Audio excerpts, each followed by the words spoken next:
This has got to be one of the most simplest and cost-effective DIYs to transform your kitchen. All we're going to be doing is replacing the kitchen cupboard doors. It really is so easy to do. Take your measurements down to the guys at Builders. They will cut, edge and drill all your panels for you. All you need to do is come back, screw them into position, and you have a new kitchen. I'm going to take you through all the steps for you to successfully do this yourself.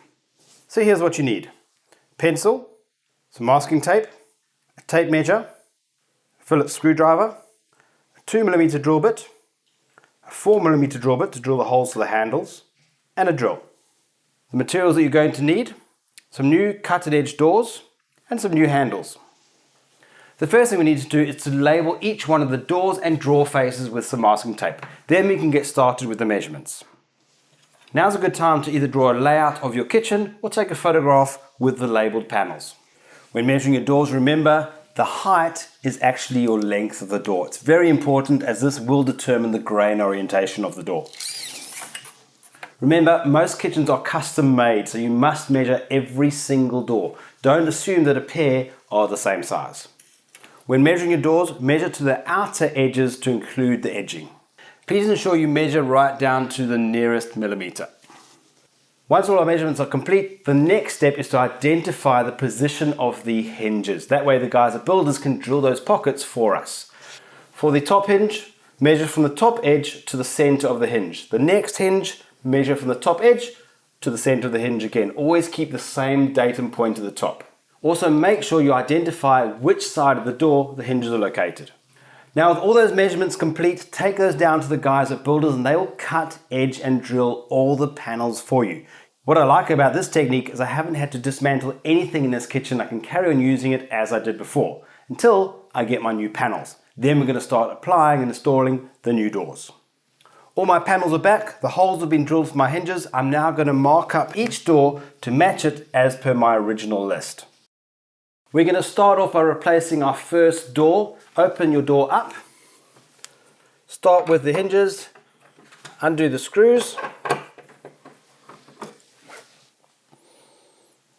Now take your new door and line it up into those hinges. Once you've got your doors located into position, it's now time to drill some pilot holes. Always use a 2mm drill bit and make use of some masking tape as an indicator to ensure you don't drill too deep. That's the first two doors in, simple and easy. Remember, don't worry about the alignment until you've got all the doors into position. Afterwards, then we can set each one of the hinges to ensure each one of those doors lines up perfectly. Also remember, when screwing in your screws, use a screwdriver, not a driver or a cordless drill. It's just too aggressive. This way you can ensure you don't strip those screws in that timber. Now when trying to get the hinge into the hole, I actually find it easier to set that hinge at about a 45-degree angle.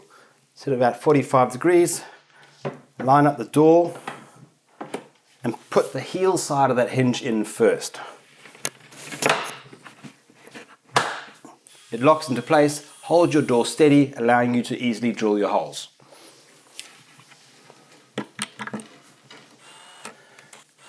With all the doors into position, it's now time to attach your handles. Now you can choose any style and type that you want. I'm going for these long, thin ones. I'm going to start off with the first hole, 55mm down and 55mm in. That's my first hole marked. And when it comes to the second hole, instead of measuring 9 times out of 10, you're going to make a mistake. Rather use the handle as the jig.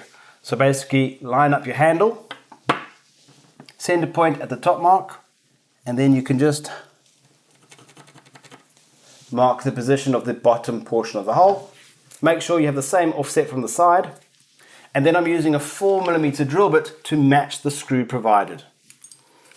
Once you've got your first screw in, don't tighten it all the way. Put the second screw on and then tighten the two together. It just accommodates a little bit of misalignment in your drilling. That's the first handle in, exactly the same process for the rest of the handles. With all our handles mounted to our doors, we now need to put our handles onto our drawer faces. Now it's entirely up to you where you position your handle. I'm going to mount mine on the center of my drawer face, and I'm just going to mark out the center and then measure out to each position and then drill my 4.5mm clearance hole. That's my clearance holes drilled for my handles. But before I put my handles on, I'm actually going to mount these to my drawer carcasses. Now traditionally you'd use some clamps, and hold them into position. But with this DIY, all I've used is a screwdriver and a cordless drill, so I don't want to introduce more tools. This is the way I'm going to do it. Now I've removed the top 3 faces of the drawers and left the bottom drawer intact. I'm going to use that as the datum reference for my new face. I'm going to put that into position. I'm going to lift it up slightly with some spaces. I'm going to use some coins. With that now aligned, I'm going to temporarily fasten that face to the carcass by using the holes for my handle. Once I've got that in position, then I can open up that drawer and secure it permanently from the inside. Now with that permanently fastened from the inside, you can remove your temporary screws on the outside. Now all we need to do is mount a handle onto the front of the drawer and the carcass. Now depending on how you set your drawers up, you may have to go through a double thickness piece of timber, so you may need to use longer screws or drill a clearance hole on the inside of the carcass of the drawer. If you are going to be using the countersink method, make sure you use an indicator to prevent you from drilling too far. That's my handle in position, and again the same process. Close the drawer, a coin either side to act as a spacer. Pop on your next drawer face, line it up into position, and then drive through with the temporary screws to hold that to the drawer carcass. When it comes to the last drawer, exactly the same process, except now you're going to use the drawer above as your reference.